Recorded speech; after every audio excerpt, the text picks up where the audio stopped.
그것은 우리가 하나님의 아들들이라는 증거입니다.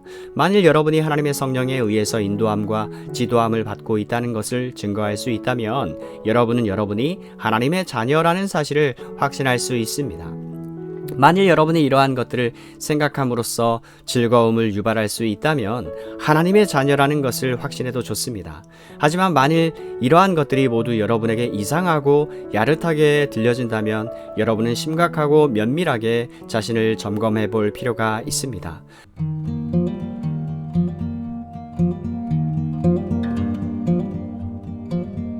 로마서 8장 17절 18절 자녀이면 또한 후사 곧 하나님의 후사요 그리스도와 함께한 후사니 우리가 그와 함께 영광을 받기 위하여 고난도 함께 받아야 될 것이니라. 생각하건대 현재의 고난은 장차 우리에게 나타날 영광과 좋게 비교할 수 없도다. 마틴 로이드 존스 로마서 강해 제1장 구원의 궁극적 목적. 이 로마서 8장 전체의 목적은 우리가 앞에서 살펴보았듯이 그리스도인들에게 구원의 충만한 확신에 이르는 길을 보여주는 일입니다. 그리스도인들은 자기들 속의 의를 위해서 역사하는 새로운 영, 자기들의 몸까지도 포함하는 궁극적인 영화를 역시 보증해주는 새로운 영을 가지고 있습니다. 더 나아가 그들은 하나님의 아들들이며 그들 속에 아빠, 아버지라 부르짖게 하는 양자의 영을 가지고 있을 것임에 틀림이 없습니다. 이 모든 것들보다 더한 것은 성령께서 친히 그들의 영과 더불어 그들이 하나님의 자녀들이요 자유자이며 후사요 그리스도와 함께한 후사라는 것을 증거하여 주시는 체험을 가질 수 있다는 점입니다. 특별히 이 지식은 어째서 우리가 시련과 고난을 당해야 되는가를 이해하는 데에 있어 커다란 도움을 주는 것입니다. 이 같은 체험들은 우리의 믿음을 흔들기는커녕 믿음을 강하게 해주며 우리의 궁극적인 구원에 대해 더 확실한 증거가 되어야 하는 것입니다. 이 체험들은 우리가 그리스도에게 연합되어 있으며 이 세상에서 그리스도께서 고난을 받으셨듯이 우리도 역시 고난을 받고 있음을 증거하는 것입니다. 그러므로 우리가 그리스도인들로서 고난을 받을 때, 또 고통을 받을 때 우리가 그리스도인들이라는 사실로부터 생각을 끌어내야 하는 것입니다. 우리의 상전이신 주님께서 그 길을 가셨다면 어찌 종된 우리가 그 길을 밟지 않아야 하겠습니까? 그분은 슬픔과 질고를 아는 사람이었습니다. 우리는 역시 사도가 우리가 하나님의 자녀들임을 증거하기 위한 두 번째 방식으로 우리가 당하는 고난과 시련들을 사용한다는 것을 알았습니다. 즉 고난들은 우리가 행하여 나아가고 있는 영광을 위해 예비되고 있다는 증거가 된다는 것입니다. 성경의 많은 말씀들은 우리가 하나님의 나라에 들어가려면 많은 환난을 거쳐야 된다는 것을 분명하게 가르치고 있습니다. 사도행전 14장 주께서 그 사랑하시는 자를 징계하시고 그의 받으시는 아들마다 채찍질을 하심이라. 히브리서 12장 이것은 위대한 신비입니다. 그럼에도 고난은 우리를 기다리는 영광을 준비시키기 위해 하나님께서 사용하시는 방편 가운데 하나임을 의심할 여지가 없습니다. 그러므로 우리는 17절 후반부를 이렇게 번역하는 것입니다. 우리가 그와 함께 영광을 받기 위하여 고난도 함께 받아야 될 것임이니라. 우리는 그 영광을 예비할 수 있기 위하여 고난을 받습니다. 이것은 영광을 준비하기 위하여 고난이 이런 식으로 사용되어야만 한다는 것을 필연적으로 만드는 가공하고 엄청난 죄의 권능에 대해 큰 빛을 던져줍니다. 여러분은 진리에 대한 단순하고 적극적인 표현만으로 족할 것이라는 생각을 해왔을 것입니다. 그러나 그렇지가 않습니다. 우리는 로마서 5권의 마지막에서 그 요점에 이르렀던 것입니다. 사도는 구원의 궁극적인 목표가 우리의 영화임을 강조하는데 관심이 있습니다. 또 사도는 지금도 이 점을 더욱 더 상세히 밝히려 하는 것입니다.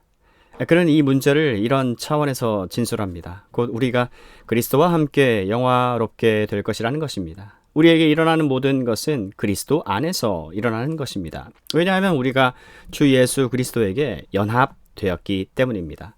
우리는 끊임없이 사도가 로마서 5장 1절부터 논술해 왔던 심오한 논증을 상기해야 합니다. 로마서 5장 1절에서 그는 이 구원의 확실성과 확신이라는 위대한 주제를 소개하며 영화의 진정성을 소개합니다. 믿음으로 의롭다 하심을 얻었은즉 우리 주 예수 그리스도로 말미암아 하나님으로 더불어 화평을 누리자. 이뿐만이 아닙니다. 또 그로 말미암아 우리가 믿음으로 서 있는 이 은혜에 들어감을 얻었으며 하나님의 영광을 바라고 즐거워하느니라. 이것이 그리스도인들의 의 중에 맨 윗자리를 점하고 있어야 하는 요점입니다. 구원의 궁극적인 목표와 표적은 영화입니다. 우리는 결코 그 점에 미치지 못하는 곳에서 중단하면 안 돼요. 우리가 그리스도인이라는 신분의 용서함을 받는 것에 지나지 않는다고 생각해서는 아니 됩니다. 그것은 시초에 불과한 것이지 끝은 아닙니다. 심지어 성화도 끝은 아닙니다. 영화가 끝입니다. 사도는 지금 우리들에게 이 위대한 주제를 소개하려 하고 있는 것입니다. 영화는 무엇을 의미합니까? 우리가 함께 영광을 받을 것이라 고 말할 때 사도는 무엇을 의미합니까? 영화는 죄와 악의 모든 영향과 국면에서 완전하고 철저하게 구원을 받는 것을 의미합니다. 몸과 영과 영혼이 다 함께 구원을 받는 것을 의미합니다. 전인이 죄의 모든 해로운 영향에서 철저하고 완전히 구원을 받을 것이요 죄의 모든 더럽게 하고 부패케 하는 영향으로부터 완전히 벗어나게 될 것입니다. 이뿐만이 아닙니다. 우리는 주 예수 그리스도와 같게 될 것입니다. 완전한 사람, 평화롭게 된 사람들이 될 것입니다. 그리스도께서는 이미 영화롭게 되셨습니다. 우리도 영화롭게 될 것입니다. 그리스도의 삶에 있어 우리에게 일어나는 다른 모든 것과 마찬가지로 우리의 영화도 우리가 그리스도와 연합되어 있는 것에 대한 결과입니다. 다시 로마서 5장의 참으로 엄청난 중요성을 상기하도록 합시다. 사도는 5장 10절에서 이 영화의 주제를 소개합니다. 곧 우리가 원수되었을 때에 그 아들의 죽으심으로 말미암아 하나님으로부터 더불어 화목되었은즉 화목된 자로서는 더욱 그의 살으심을 인하여 구원을 얻을 것이니라. 그러나 우리는 그 말씀 중에서 우리가 그의 생명 안에서 구원받을 것이다 라고 번역되어야 한다고 말했습니다. 우리는 그리스도 안에 있으며 우리는 그리스도의 생명 속에 있습니다. 사도 바울은 5장 12절에서 21절 사이의 말씀 속에서 우리와 그리스도 사이의 연합이라는 이 위대한 교리를 정교하게 설명하고 있습니다. 결코 그 대목을 잊지 마십시오. 그 대목은 절대적으로 중요한 대목입니다. 우리는 아담 안에 있었습니다. 이제 우리는 그리스도 안에 있습니다. 로마서 8장은 그 교리에 대한 자세한 논술입니다. 우리는 아담으로부터 타락의 모든 고통의 결과들을 물려받았습니다. 한 사람으로 말미암아 죄가 세상에 들어오고 죄로 말미암아 사망이 왔나니 이와 같이 모든 사람이 죄를 지었으므로 사망이 모든 사람에게 이르렀느니라.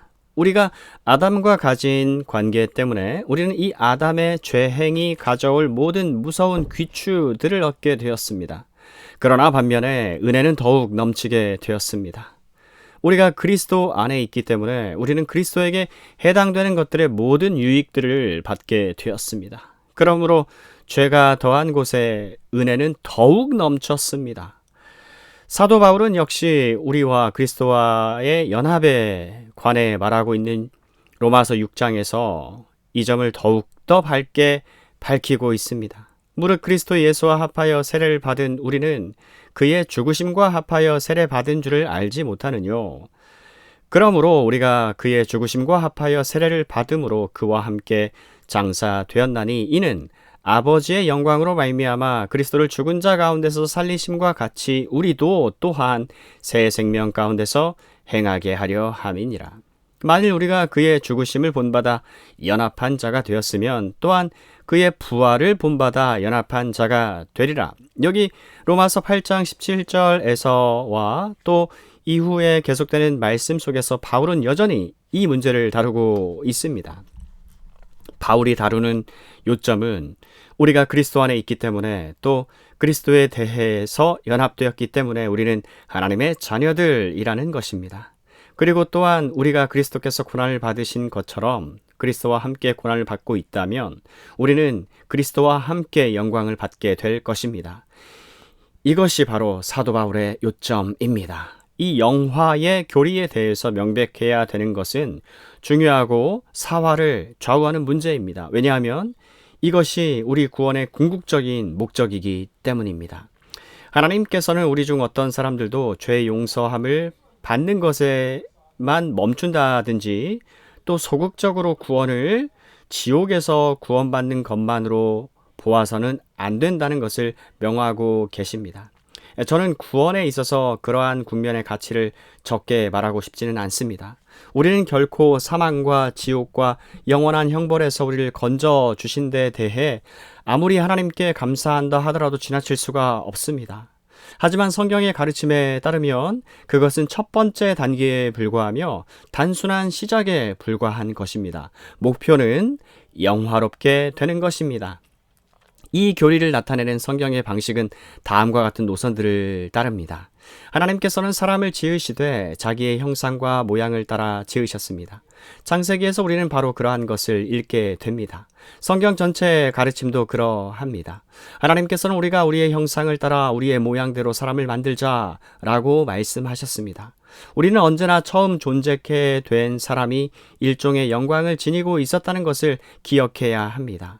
그는 만물의 영장으로 만들어졌습니다. 그는 모든 동물들 위에 있었고 모든 피조물들 위에 높이 있었습니다. 모든 것이 사람을 위해서 존재했습니다. 하나님의 형상을 가진 사람이 만물의 주가 되었습니다. 그 모든 것은 하나님 자신에게 속한 영광에 대해서 무언가를 암시해 줍니다. 하나님께서는 사람에게 이 하나님께 속한 영광에 대해 무엇인가를 주셨습니다. 그는 이 특별한 존엄을 사람에게 주셨습니다. 하나님께서 사람을 만드실 때 바로 그렇게 만드셨습니다. 그러나 불행히도 사람은 마귀의 유혹을 청종하고 죄짓고 타락했습니다. 그 타락의 무서운 결과는 인간이 자기가 전에 가졌던 원래적인 지위를 상실했다는 것입니다. 사도는 이미 그 점을 로마서 3장 23절에서 지적한 바 있습니다. 모든 사람이 죄를 범하였음에 하나님의 영광에 이르지 못하더니 우리는 결코 하나님의 영광에 이르지 못하도록 되어 있지는 않았습니다. 죄의 결과로 하나님의 영광에 이르지 못하는 일이 벌어지게 된 것입니다.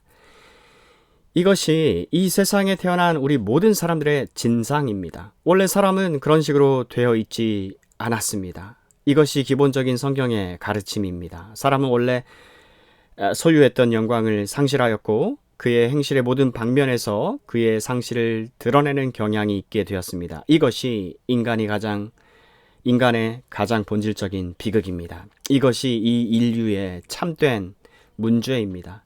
그것이 인간을 참되게 이해하는 오직 유일한 방식입니다. 오늘날 세상이 이런 모양으로 된 것에 대해서 바르게 이해하기 위한 유일한 방식 말입니다. 사람은 여전히 자기가 전에 처해 있었던 상태에 대한 일종의 추억과 회상을 가지고 있습니다. 그는 언제나 그곳으로 돌아가려고 하고 있고 자기는 성공을 하고 있다고 설득하려고 노력하고 있습니다. 그러나 걷는 발걸음마다 실패가 따릅니다. 그래서 좌절하는 것입니다. 이것이 바로 인간 역사 전체를 이해하는 열쇠입니다. 인간이 자기에게 속한다고 느끼는 영광을 추구할 때 사람이 발산하는 모든 깊은 노력을 설명하는 유일한 열쇠 말입니다. 하지만 그는 결코 그것을 얻지도 찾아내지도 못합니다. 여기서 우리는 인간의 쉼 없는 불안과 불행에 대한 해답을 발견합니다. 안식이 없다는 바로 이 점이 죄인의 가장 특징적인 사실입니다. 이사야는 이것을 이렇게 표현합니다. 오직 악인은 능히 안정치 못하고 그 물이 진흙과 더러운 것을 늘 솟구쳐내는 요동하는 바다와 같으니라. 이사야 57장. 우리는 우리 주위에 있는 세상에서 이것을 봅니다. 이 안정치 못하는 원인이 무엇입니까? 아무도 자기가 가지고 있는 바에 만족을 가지지 못한다는 사실 때문입니다. 세상은 야망과 경쟁의식과 질투심과 교만으로 가득 차 있습니다. 왜 그렇습니까? 그것만이 우리가 전에 처해 있었던 것이라고 우리 속에서 깊이 느끼는 바로 그것에 이르는 것이라고 생각하기 때문입니다. 또 우리는 그렇게 해야만 옛날의 상태에 도달할 수 있다고 생각합니다. 바로 그것이 문제입니다.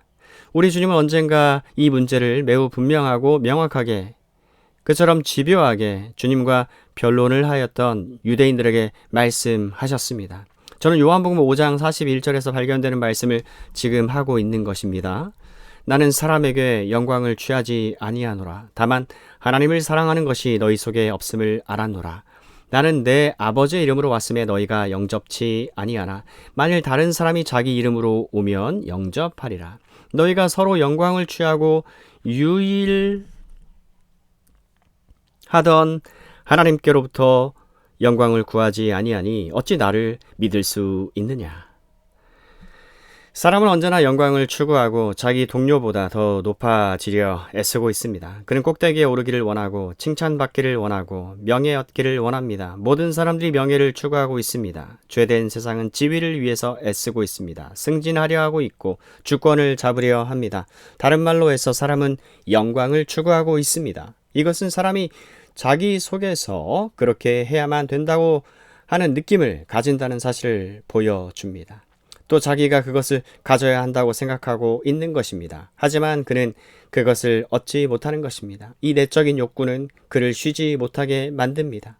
이것은 크게는 시련들과 고통들과 환난들과 인생의 불행들을 설명해 줍니다. 타락한 인간은 얼마나 비참한 존재입니까? 그는 모순 덩어리입니다. 그는 자신을 이해하지 못합니다. 자신의 불안한 상태를 설명할 수 없습니다. 또 자기가 보다 더 나아져야 한다는 이 느낌을 설명할 수 없습니다. 그는 그것을 어떻게 설명할까 엄두를 내지 못합니다. 그래서 그가 그처럼 끊임없이 자기는 자신의 노력으로 성취할 수 있다고 믿는 것입니다. 하지만 그는 그렇게 할 수 없습니다. 수세기의 기간에 걸쳐 인간은 이 일을 위해 애써 왔습니다. 하지만 언제나 실패했습니다. 실로 우리는 인간의 몸에 있어서도 이 점을 발견할 수 있습니다. 사람의 몸은 원래 지금과 같지 않았습니다. 질병도 없었고 고통도 알지 못했습니다. 연약한 몸이 아니었습니다. 또 사도가 여기서 우리의 낮은 몸이라 부르는 그러한 상태가 아니었습니다. 빌립보서 3장. 우리의 몸은 아무리 최선을 다한다 할지라도 매우 가련합니다. 그 몸 속에는 부패의 요소가 있습니다. 물리적으로 인간은 눈밖에 난 상태에 있습니다.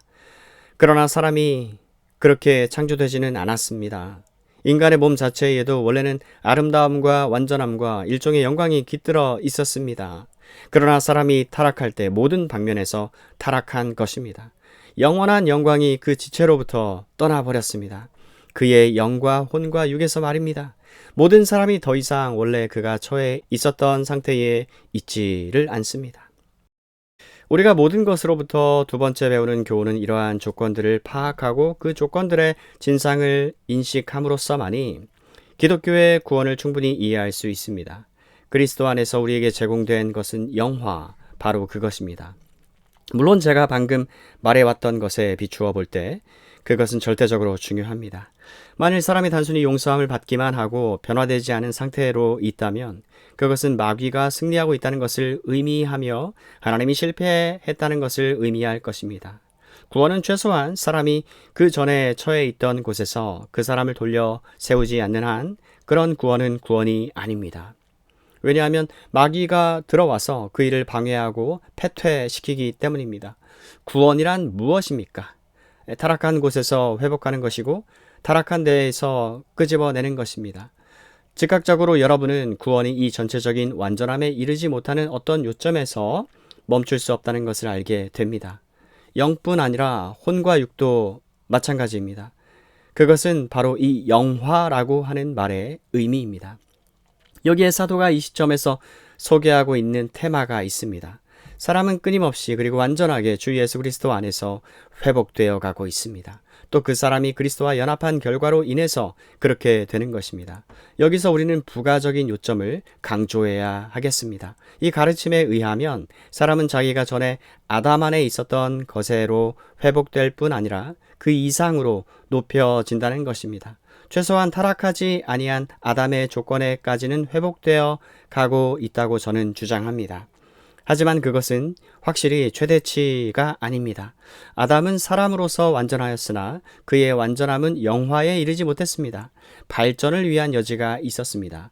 영화란 사람을 위해서 의도된 궁극적인 목표라는 것이 분명하게 되었습니다. 인간으로서 그는 완전해졌습니다. 그 안에 티도 죄도 없습니다. 그 안에 흠도 없습니다. 그는 무죄의 상태에 있습니다. 그러나 문제는 영화롭게 되는 그 지점까지 가지는 못합니다. 그러나 우리 앞에 주장되고 그리스도 앞에 제공되고 약속된 바로는 영화보다 더한 것이 없습니다. 인간이 하나님의 계명들을 계속해서 지켰더라면 도달했을 것, 또한 인간의 순종에 대한 보상으로 그에게 주어졌을 그것이 이제 우리 주 예수 그리스도 안에서 그리스도로 말미암아 우리에게 값없이 주어집니다. 그러므로 저는 다시 아이작 와츠의 찬송가 중 두 소절을 인용하겠습니다. 아담의 족속들은 그리스도 안에서 자기들의 조상이 잃었던 것보다 더 많은 축복을 자랑하네. 이는 분명히 진리에 대한 명백한 진술입니다. 우리는 전에 아담이 처하여 있던 곳으로 회복되었을 뿐만 아니라 아담이 계속해서 무죄 상태와 순종 상태에 있었더라면 도달했을 지점보다 훨씬 더 초월하는 지점에 오르게 된 것입니다. 아담은 범죄했으며 실패했습니다. 그럼으로써 그가 이미 가지고 있던 것까지 잃어버렸습니다. 그는 그것을 회복할 수 없었습니다. 그룹들과 두루 도는 화염검이 에덴의 동편을 지켜 사람이 다시 동산에 들어오는 것을 막았습니다. 사람은 그리고 나서 그 장애를 통과하려고 무진 애를 썼습니다. 그는 언제나 자기가 잃었던 영광을 되찾으려고 노력하고 있지만 그는 그렇게 할 수 없습니다. 그러나 그리스도 안에서 아담과 그 이후에 오는 모든 아담의 후손들에게 불가능했던 그것이 이제 그리스도 안에서 우리에게 하나님의 선물로서 값없이 주어지게 된 것입니다. 그러므로 우리가 영화에 대해 생각할 때 이것은 이런 식으로 되어야 함이 틀림없습니다. 사람은 아담의 타락과 범죄와 범법의 모든 영향들로부터 구원받았을 뿐 아니라 주 예수 그리스도 자신의 영광에 속한 어떤 것을 받았으며 또 아담이 전에 가지고 있던 것보다 훨씬 우월한 복락을 허락받았다는 것입니다. 이것이 바로 사도 바울이 로마서 8장 17절 마지막 부분에서 말씀하고 있는 바입니다. 그와 함께 영광을 받기 위하여 고난도 함께 받아야 될 것임이라. 우리는 사도 바울이 그의 주제를 발전시켜 나아감에 따라서 이 문제를 보다 더 상세하게 숙고할 기회를 얻게 될 것입니다. 그러나 저는 그의 논증을 17절을 끝으로 요약하겠습니다. 이 시점까지 그리스도 안에 있는 사람의 위치가 어떠합니까? 우리는 이미 죄의 폭정과 지배로부터 벗어났습니다. 그리스도와 함께 죽었으며 또 죄에 대해 죽었으며 율법에 대해 죽었습니다. 우리는 더 이상 죄의 지배 아래 있지 않습니다. 우리는 6장 11절에서 이러한 말씀을 듣게 됩니다. 이와 같이 너희도 너희 자신을 죄에 대하여는 죽은 자요 그리스도 예수 안에서 하나님을 대하여는 산 자로 여길지어다. 우리는 영으로는 이미 그리스도 안에 있으며 안전합니다. 그리스도와 함께 죽었고 장사 지낸 바 되었습니다. 또 그리스도와 함께 부활하사 바로 이 시점에도 하늘 보좌에 그와 함께 앉힌 바 되었습니다. 이 점에 대해서 하등에 의심할 여지가 없습니다. 이것은 절대적으로 확실합니다. 우리는 구원받았으며 안전합니다. 그러나 우리는 아직 영화롭게 되지를 못했습니다. 영화와 우리와의 관계는 무엇입니까? 우리는 그것에 대한 희미한 그림자들을 가지고 있습니다. 우리는 그것에 대한 실마리들을 가지고 있습니다. 우리는 그 영화의 첫 열매에 속한 것을 맛볼 특권이 허락된 것입니다. 우리는 그것에 대한 맛을 조금 보았을 뿐입니다. 하지만 아직 영화롭게 되지는 못했지요. 하지만 우리는 그것에 대해 알고 있습니다. 멀리서 그것을 보고 있으며 그것을 위해서 예비하고 있는 것입니다. 고린도후서 3장 끝부분에 있는 영광스러운 진술인 18절에서 사도는 그것을 이렇게 말했습니다. 우리가 다 수건을 벗은 얼굴로 거울을 보는 것 같이 주의 영광을 보매 저와 같은 형상으로 화하여 영광으로 영광에 이르니 곧 주의 영으로 말미암음이니라. 이것이 바로 현재 우리의 위치입니다. 영화 자체는 아직 오지 않고 임박하고 있습니다. 우리는 의롭다 하심을 받았으며 거룩하게 되고 있습니다. 또 우리는 영화롭게 될 것입니다. 이것이 바로 이 문제를 살펴보는 방식입니다. 그러므로 우리는 하나님의 영광을 바라고 즐거워합니다. 우리는 그것에 대하여 그것을 기대하기에 충분하다는 것을 알고 있습니다. 우리는 그것을 얘기하고 있고 그것을 즐거워하고 있습니다. 여의, 기, 얘기. 우리는 그것을 충분히 이해하지는 못합니다. 우리 앞에 있는 이 로마서 8장 17절, 18절에서 우리는 이것에 대한 충분한 설명을 얻지는 못할 것입니다. 하지만 사도 바울은 이것이 사실상 묘사하기가 어려운 어떤 것이라는 것을 우리가 깨닫기에 충분할 정도로 말을 해주고 있습니다. 우리는 하나님의 영광을 바라고 즐거워합니다. 죄가 몸속에 남아 있습니다. 이 우리의 죽을 몸에 아직도 남아 있습니다. 우리는 몸의 행실을 죽여야 합니다. 우리는 이미 8장 13절에서 이 점을 상기하였습니다. 너희가 육신대로 살면 반드시 죽을 것이로되 영으로서 몸의 행실을 죽이면 살리니 아직도 투쟁과 싸움이 있습니다. 몸 자체는 후패해가고 죽음에 이르고 있습니다. 이것이 영화가 아닙니다. 이것은 영원한 영화의 상태에 들어가기 위한 예비 단계인 성화의 단계입니다. 그리스도인의 현재 위치가 이러합니다. 우리가 17절 마지막에 도달했을 때 사도 바울은 무엇을 증거했습니까? 그는 우리가 하나님의 자녀들이라는 사실을 증거하는 확실한 증거들이 있음을 밝혀주었습니다. 우리가 영광을 위해서 예비되고 있다는 것입니다. 그 증거들은 이러합니다. 14절에서 우리가 하나님의 성령에 의해서 인도함을 받고 있다는 사실입니다. 그것은 우리가 하나님의 아들들이라는 증거입니다.